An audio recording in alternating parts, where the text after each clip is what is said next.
Well, good evening, everybody. Thank you for coming on this uncharacteristically balmy August evening to be a part of Red Room Poetry's Poetry Month Queensland showcase.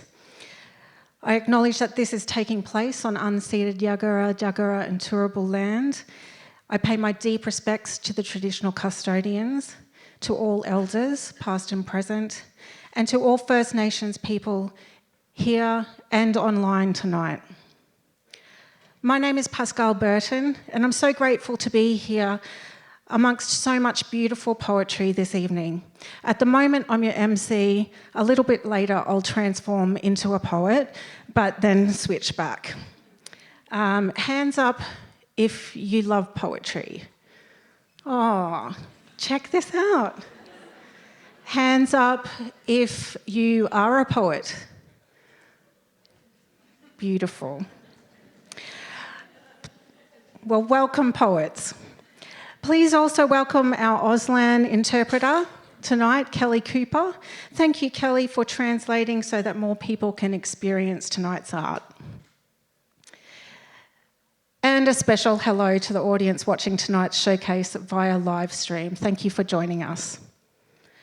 Red Room Poetry is Australia's leading organisation for commissioning, creating, publishing, performing and promoting contemporary poetry in all its forms.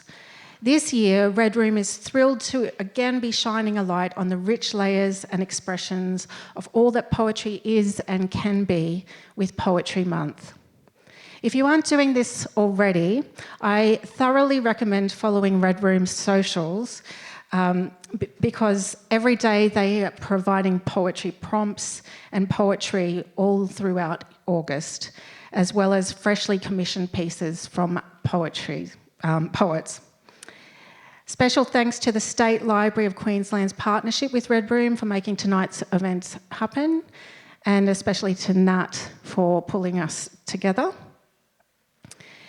And also, a little bit of housekeeping.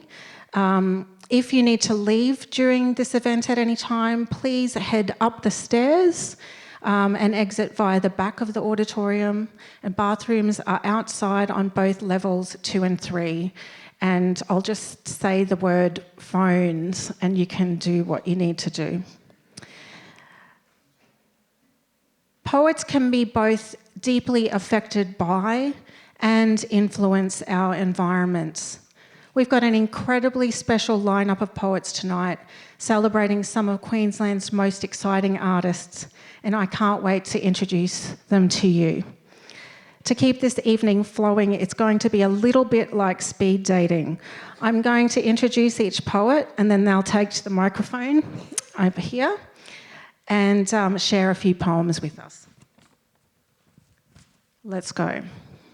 So first up, Cheryl Leavy is a Kuma and Ngori woman writing across non-fiction, poetry and children's literature. Her first bilingual children's book, Yanga Mother, published by UQP, is a gently told yet powerful story that honours the stolen generations. Her second book, For You Country, will be published in 2025. Cheryl was the 2022 winner of the Oodgeroo Noonuccal Prize for Indigenous Poetry for her poem Gnarly, We Too, about queer black love. Please put your warm hands together for Cheryl.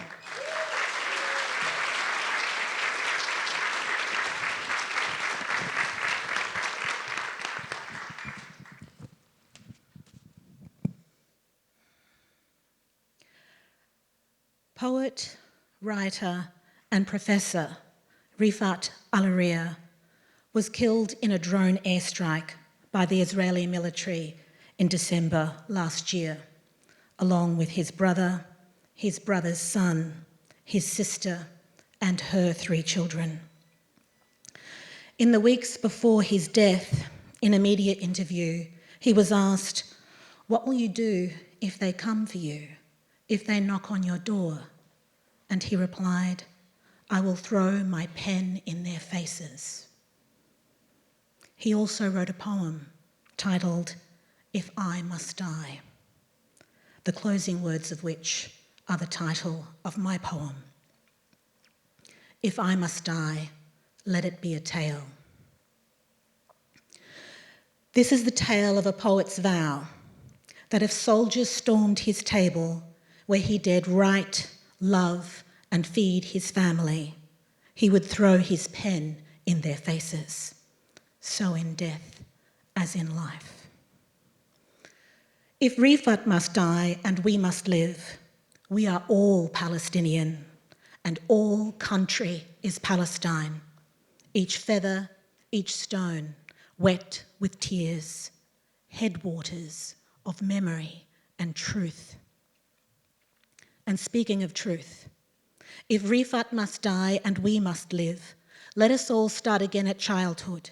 Children who grow up to be poets, who teach their children to be poets, poets who throw their pens at soldiers. If Rifat must die and we must live and fly the kite of peace, make of us a wind that carries aloft white kite and rights alike, and the will of humanity, and food, and water, and shoes, and bandages, and ribbons for ponytails, and handmade wands for bubbles. Let us be strong enough to carry them all. And speaking of treaties, if Rifat must die and we must live, let the pen he cast be the one to write it. Let soldiers' hands be the ones to sign it. And let our hands be the ones to carry it to the shore, fashion it a paper boat, and float it westward, where battleships are no more, to tell the tale of Rifat Alaria.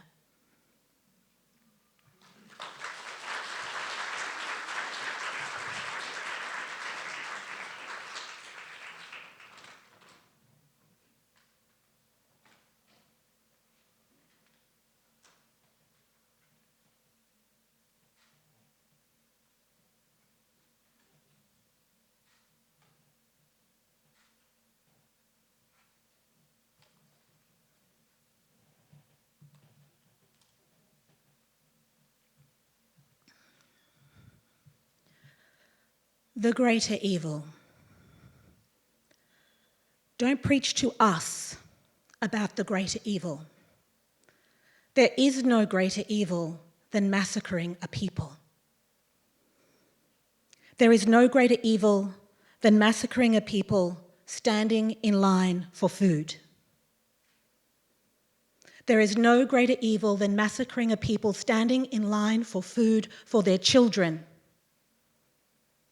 There is no greater evil than massacring a people standing in line for food for their children who are hungry. There is no greater evil than massacring a people standing in line for food for their few hungry children while bewailing the deaths of the many. There are no greater evils than these. Thank you.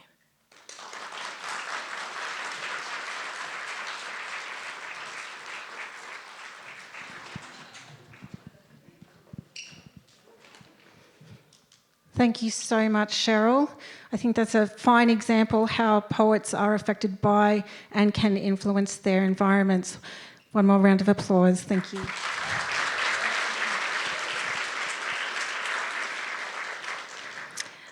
Our next poet, Mike Russell. Poet and playwright, lives with autism. Founding member of Brotherhood of the Wordless, he has worked with his mates to produce books, plays and performances. Mike expresses his craft by typing on a QWERTY board with a facilitator. Mike has also featured at events including Brisbane Writers Festival and Woodford Folk Festival. Mike is currently editing his latest poetry collection, About a Boy. Please welcome Mike.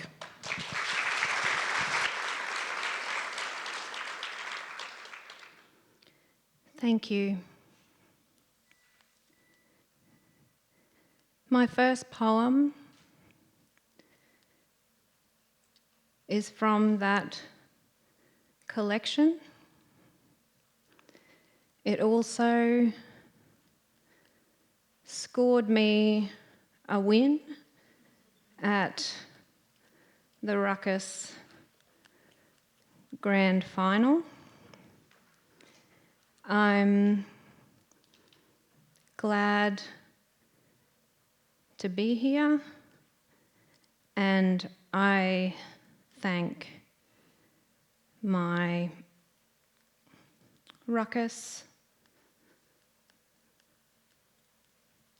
brothers and sisters, as you all, as my peers and mentors.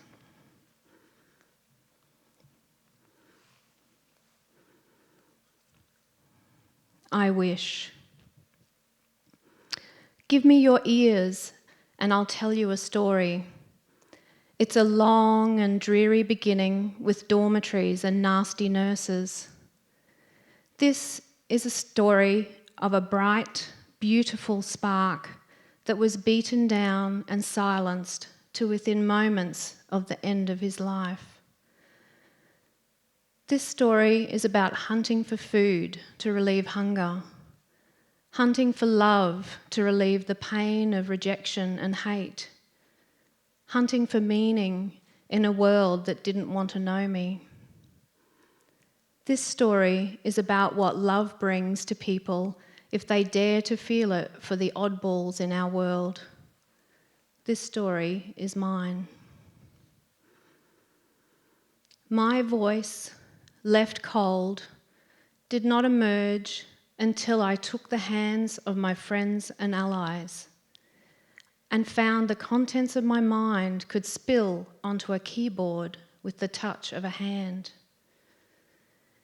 The disadvantage of my autism is that it landed me in hell. It landed me in jail with nasty people to live with and nasty people as my jailers. It's my long-lived affliction. But if I didn't have it, I wouldn't be me. I wish away that which makes me who I am. I wish away that which makes me brilliant, edgy, unique, and quirky. I wish away myself. That's not what I meant to do. I meant to wish away that which makes me different, but in wishing away my difference, I wish away myself. I don't want to lose myself. I love my mind and its lightning speed operation. I love my body and its inability to do what I want. I am Mike because of all the things I am. I am Mike because of all the things I do, say, think, and dream. That's who I am. I can't wish that away. I make a pledge to myself from today to stop wishing myself away. This is a story about a boy who wished he was a boy just as he was.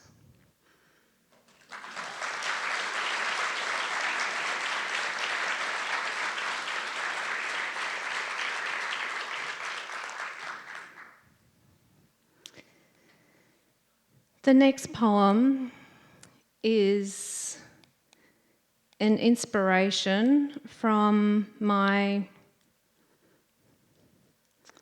trip to Sydney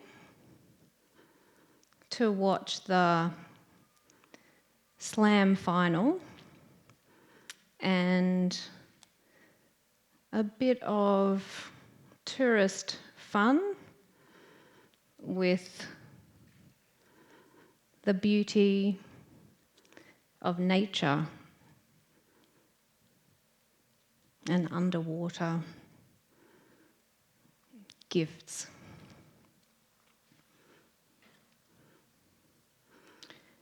A language beyond speech. I see my reflections in the glass and smile. Fish duck and weave prehistoric bones. They aren't really that old, but they're made to look like dinosaur bones. Lungfish as ancient as breath hide within a rib cage. I wonder how old they really are. A small shark, smaller than I thought, inspects me closely. I peer back at it like a mirror image. Anemones are the brains of the sea, and I marvel at their brightly coloured ideas. They dance in front of me, tickled pink by clownfish. They really put on a show. Although I cannot speak to them, and they cannot speak to me, we share a language that is much older than speech. It is spoken with the eyes and movement, a swish of a tail, a flutter of a fin, a wink of my eye, a touch of my finger to the glass. I walk under a tunnel of sea creatures and see a dugong rising for breath. I speak to all the animals here. Although I am not an animal, people have treated me like one. We share a plight to be overlooked as dumb or primal, when it's just that nobody is listening close enough.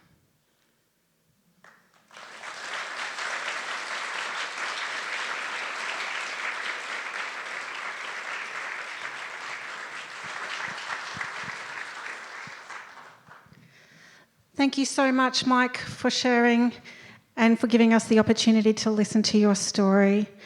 One more round of applause for Mike, please.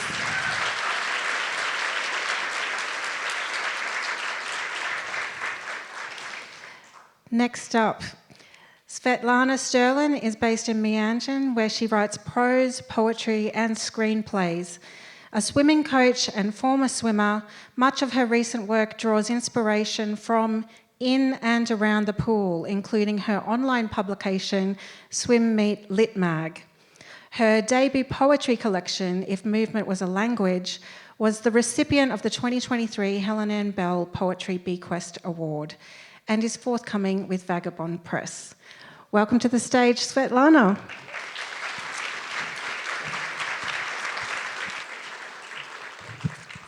Thank you. I'm going to be reading two poems from If Movement Was a Language. They're both a bit segmented, so bear with me. And I'd like to preface the first poem with a quote from Nita Bacall's article, Hubble's Law in the Expanding Universe. Put a raisin cake in an oven, and it's very small. Then you let it go, and the distance between the raisins is like the distance between the galaxies. It gets larger and larger with time. My first poem is called Recipe for Alienation. Step 1. Mix the dry ingredients. Make a well in the middle. Imagine diving in, smashing your head on the bottom. Remember when you scraped your nose diving into the warm-up pool and everyone laughed while you tried not to cry? Add the wet ingredients. Step 2. Pour the mixture into a pan. Imagine it containing the batter like a swimming pool containing water. Banish recollections of its leak. If you believe, you're halfway there. Remember visualization techniques your coach/dad taught you. Remember sprinkling remnants of you, like raisins, throughout the dough of my poems. Step 3. Slide into the preheated oven. Draw comparisons to sizzling in the pool on a summer day, oil spill of sunscreen swirling on the 32-degree surface. Draw comparisons to the expansion, the way the raisins drift further and further apart. Remember the wait for stragglers in distance events. Step 4. Observe the dough stretch thin, air pockets bulldozing their way inside. An alien lump molded into existence by your own hands. Draw comparisons to how we're born looking like aliens, swimming before we're ever taught how. Watch the raisins recede into the lumpy mass. Step 5. Turn the heat off. Remove the cake and take a look. Search for the raisins. Remember floating before swimming. Realize now you're anchored by one thing or another, even as you vanish from sight. You won't be able to locate the raisins anymore. Just before I read my second poem, I want to say thank you to David and Izzy from Red Room Poetry for this amazing opportunity. It's really cool to be here among such a lineup of poets. My second poem is the title poem of my collection. If Movement Was a Language, triptych. 1. No one would be as fluent as us, swimmers, gliding through what we know as air, density augmented. Our shoulders feel the brunt of gym tiles Dad and I flipped onto faded patchwork carpet. I still remember the miniature brick pattern of black and grey, now hidden beneath those tiles. Does our presence haunt them, woven as it is in those threads? Does our sweat still simmer underneath those rubber squares? Our backs still feel the blistered sky warming our ache. 2. Sweat used to smell like chlorine to me. Tears used to taste of it too. Dad's back still aches with sudden weightlessness. Redundant, his shoulders too. Been months since he hunched over a desk, since he left soaked shoes on pool deck by the office door. Now I return to earn money he no longer can. And I find everything still as we left it. Stretch cords limp on their hooks, dried blood stains just out of the water's reach, crack in the tiles where the pool cover roller toppled over, where Dad's ache first pulled. 3. Here is where his back cracked like the spine of a book. Here is where I learn a new language. If movement was that language, no one would be as fluent as us country hoppers, us page flickers, us pen wielders, us keyboard masters, us. Tab and the lines lap against the paper like pool water against the cracks. Thank you very much.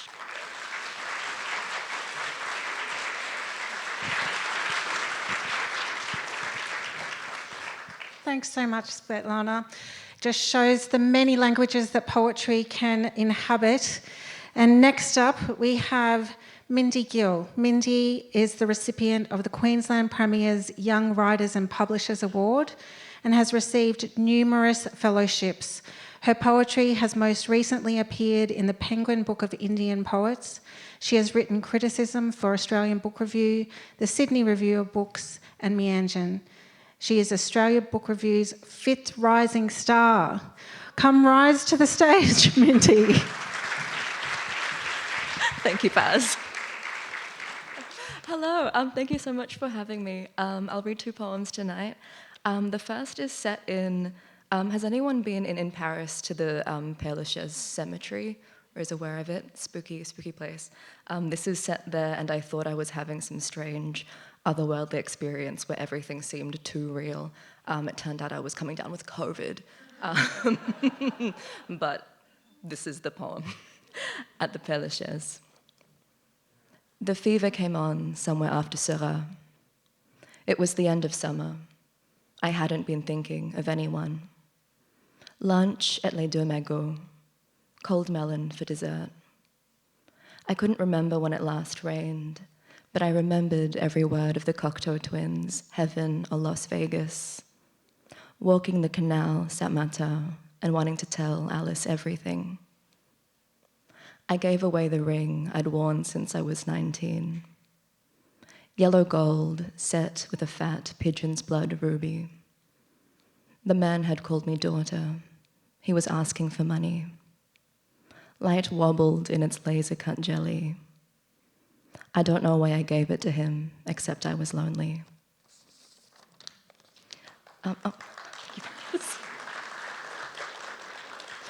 And this poem is called August and the 13th. Ice hisses in your third pastis. Soil brittles in the flower boxes propped on the wrought iron sill. You roast a chicken in white wine and thyme. Dessert, a slab of cake big as my palm. The mid-air planes bypass our lives like mistakes you and I are yet to make. Those months where I would wake in the blade-turned air to the metronomic plumbing.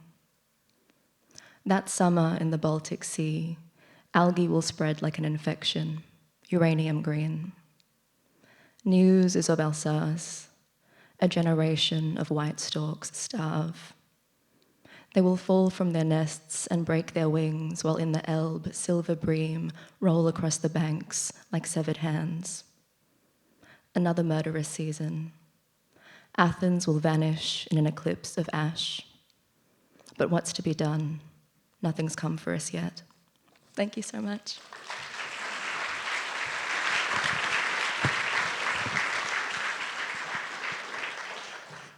Thank you, Mindy.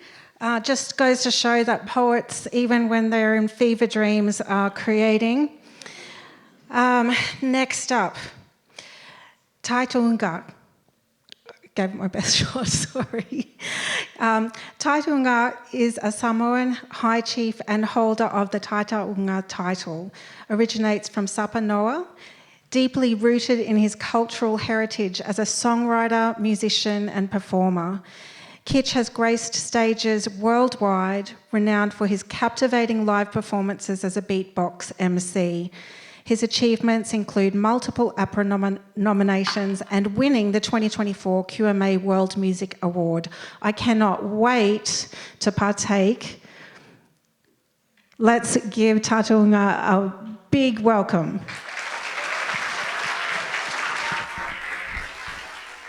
All right. So I'm going to do 3 songs. Whawhetalia Tour, which is giving thanks to the Creator, and I'll be doing my acknowledgement to the Yagara and Turrbal. The next song is Manoi, which is an old ancient chant which in the early 1900s some of the Dutch people recorded. This was an old nursery rhyme in Samoa, which is called Manoi. The next song is called Falialili Uma, which is a warrior song for my district in Samoa. Enjoy. So it's all in language, by the way. So I want you just to feel the music and feel the spirit as I take you on a journey with electronics and language.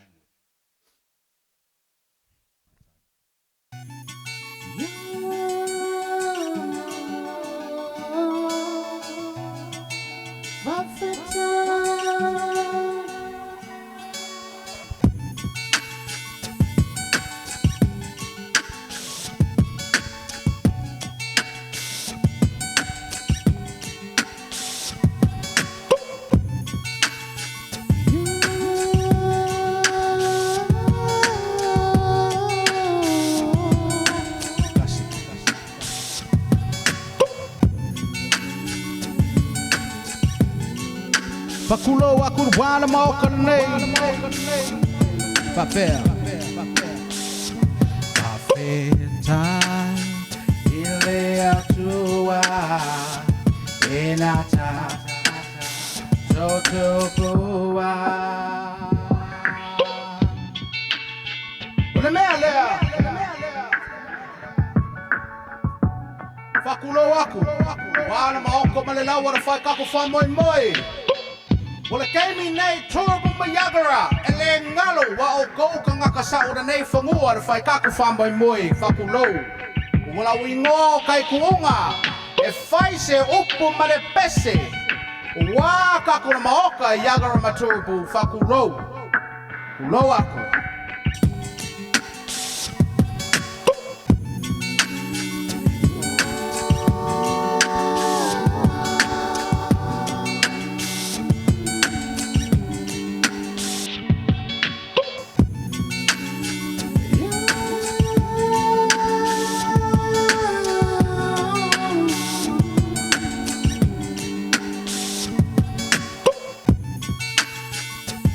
Fakuloa,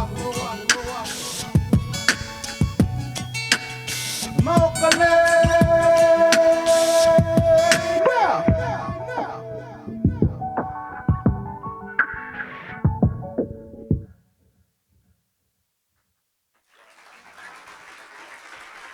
Thank you. So that was just a quick acknowledgement. So that's my acknowledgement song, which is an old song, Whawhetalia Tour, which is a church song, but I changed it where I can speak in my high chief language, and to acknowledge that every time I sing in language, I have to acknowledge the country where I'm from, being blessed with my beautiful wife, who is Hegedi, who's a Gungri and a Wolga Yugaba, and teaching my sons the power of culture, from First Nation Gungri, connections to Waka Waka country in Cherbourg, and then me as a strong Sapungawa Falelili man. Now this song is an old song which I remix like this.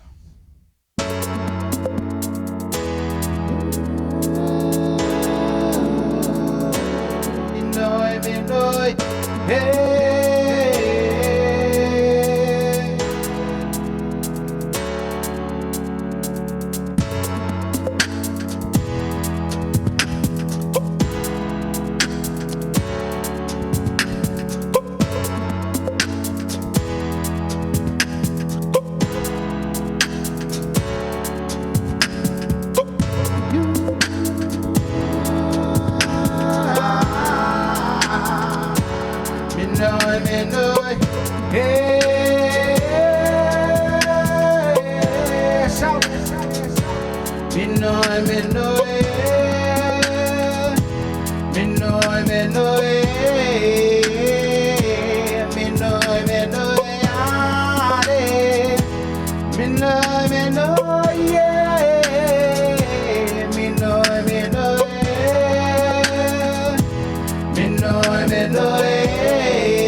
Make it quick.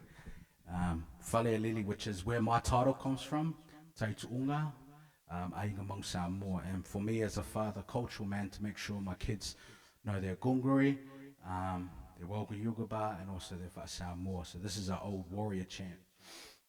Well, we've changed it up. As artists, we are.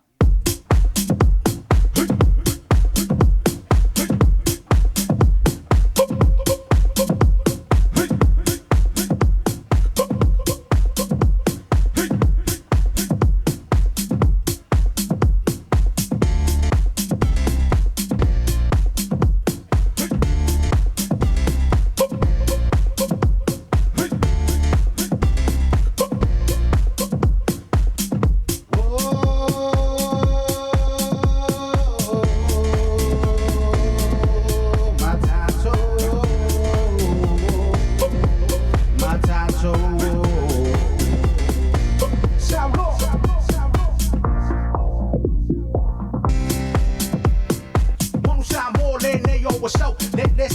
Ole atu lau lau na wa o sau nei mane me a toa. Lo umalo si o wa a toa toa toa e fa tafa ba so e se langa ona nei manu e mane e se le manu samo.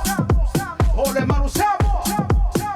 Manu samo nei nei ole to tase. Na sili na ia le to le afe. Ona wa maua ole fale. Ituama ale taua male opuna wa maua. Oe fia fale ale le fua. Fale ale le uma. E o malo. Ta fia fa longo longo. Fale ale le uma.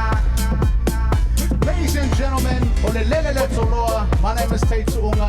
Thank you so much for letting me be on this amazing poetry night. To remember culture, to remember our language, and we'll never forget who we are. Whawhetai means thank you.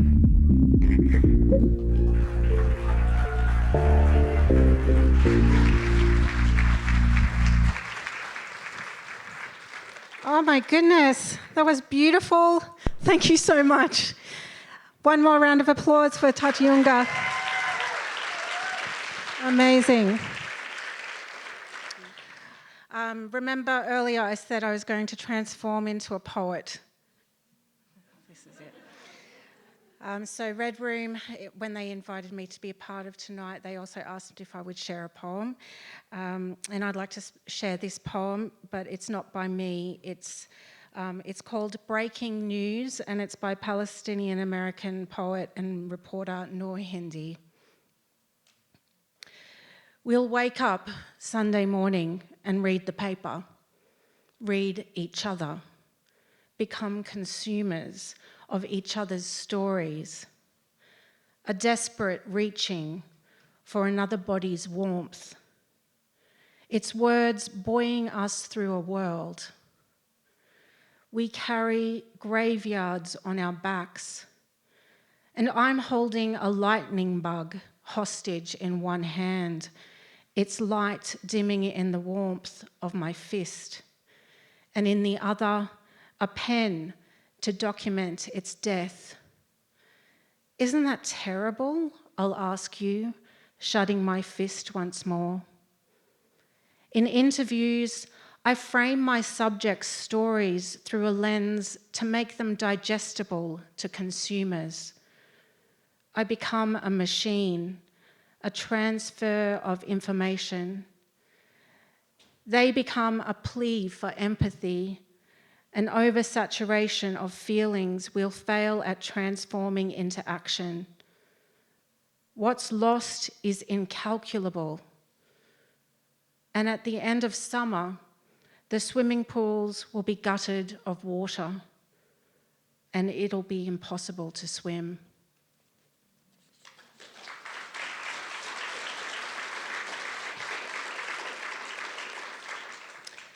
Next up, we have Damen O'Brien. Damen is a multi-award-winning poet based in Brisbane. His poems have won prizes in 7 countries, been commended in the Forward Prize for Poetry and nominated for a pushcart. Damen's latest book of poetry is Walking the Boundary, and it's available through Pitt Street Poetry. Please give a round of applause for Damen.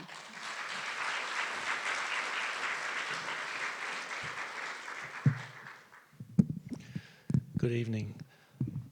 Can you hear me? Read you 2 poems tonight. The first one is The End of the Regime.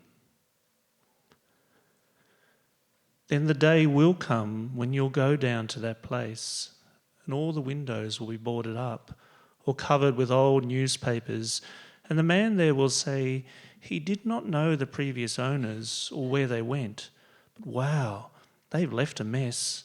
There's ash stains on the walls and gouges in the concrete floor, as though something heavy had been dragged, and rusty brackets on the wall which could have held a manacle.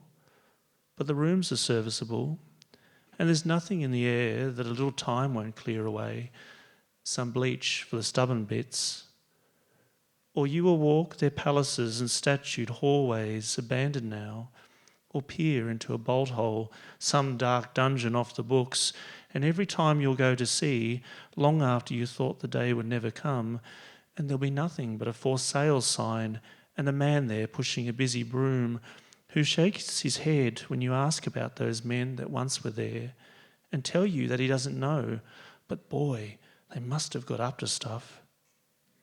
And you'll realise that you're whistling and the sky is bright and clear and warm, and from across the road you'll hear the sound of children in the park.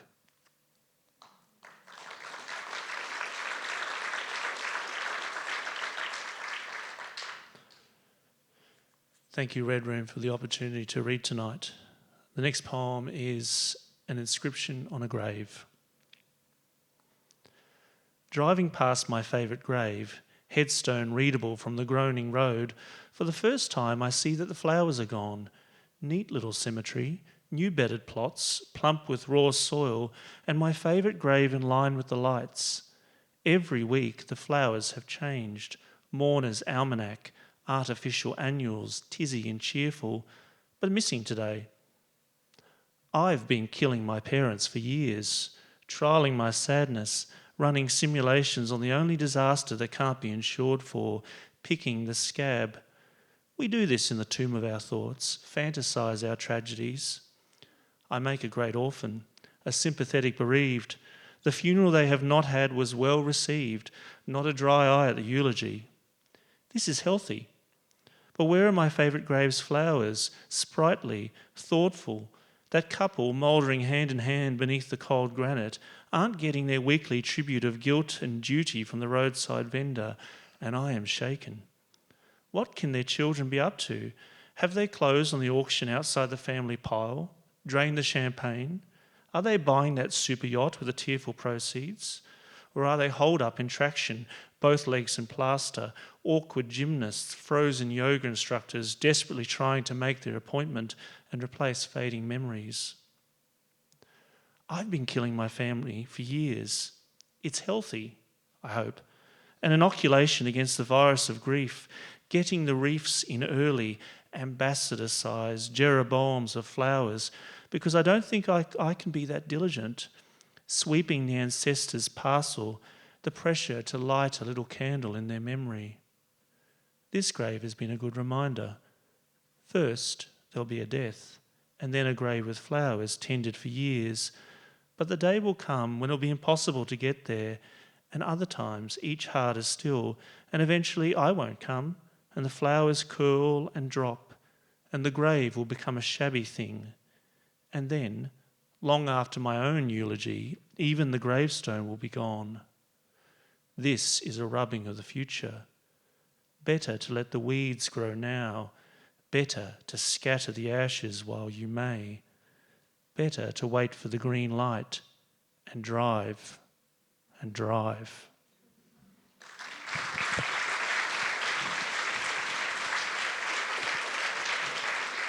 Thank you, Damon.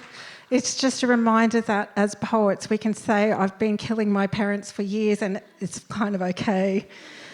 But also, Damon, you're holding up your book and it reminds me that I think that there's a pop-up bookshop outside that you can sample all the works of the people here tonight, and I really encourage you to do that. And I think maybe you could get them signed as well if you're lucky. Okay, we are down to our last poet, and I'm so excited to introduce Ellen van Neerven. Ellen is a writer of Munanjali and Dutch heritage. Ellen is the author of Throat, Personal Score, Heat and Light, and Comfort Food. Please welcome Ellen to the stage.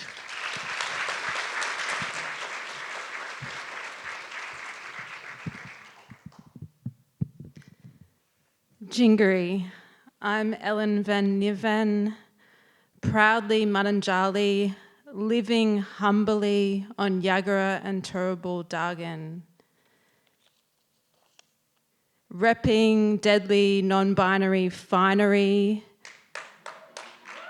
standing in solidarity with Indigenous people worldwide suffering under occupation.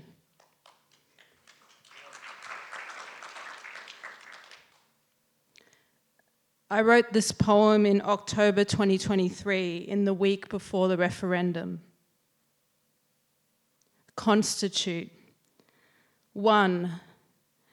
This is not a place where we can grow old. We offer ourselves as witness. Document this. The nation is a storage unit of death. A lack of light shines on our stories. 2. We were told, don't wake the dog, it's sleeping. Do not disturb.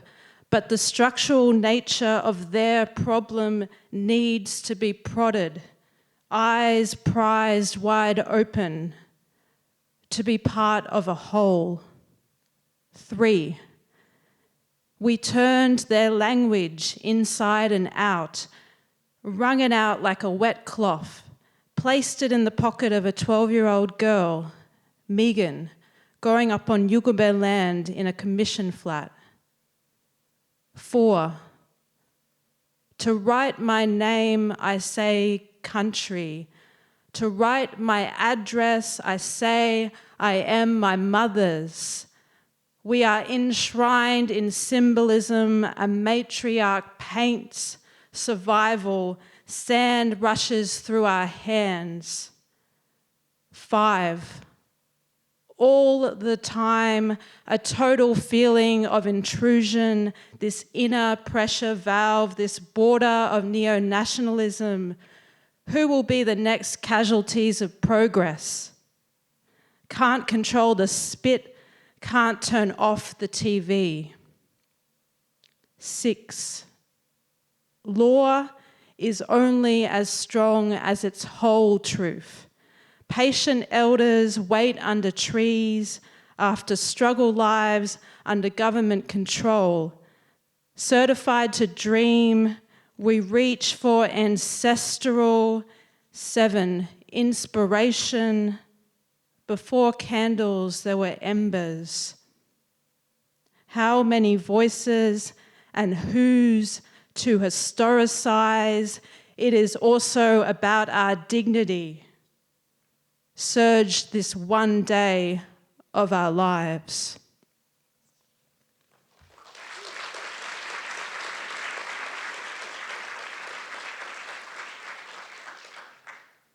An honour to be here amongst you all tonight. This is a poem for protection. What comes first, the poem or the poet? Which remains longer on country? Poem, please protect me from greed. Danger occurs when I crave the singular, hiding in the crackle of the present, crave the sandalwood behind the neck. In the quiet corners of a room, behind the ears of hugs. Quiet. The earth moves so greatly when I want to run. Remain originated by soul, move, scoot, nothing. While we still have hours, souls to the big block of wind, I am a living line. I am a living line. I stay in the light, in the light. I stay in the light, in the light.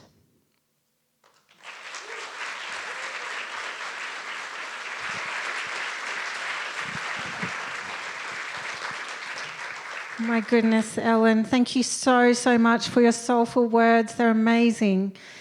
Look, I feel like we're incredibly fortunate tonight to have been in the presence of these poets. And I do want to say thank you to Cheryl, to Mike, to Svetlana, to Mindy, to Taitu'uga, to Meleika, to Damen and to Ellen, and to all of you. You know, I said earlier that it was an uncharacteristically balmy August night, but I wanted to say that this poetry audience has been characteristically warm, which is what poetry can be for us. And I really want to thank Red Room for putting this event on. It's just a beautiful community feeling tonight. Thank you to Kelly, our Auslan interpreter, for helping to make tonight's event more accessible. Thank you to the online audience for joining. Thank you to all of you who are going to go and check out that pop-up bookshop and buy a book and get it signed. And thank you for supporting poetry in this city. That's it for us tonight. Enjoy the rest.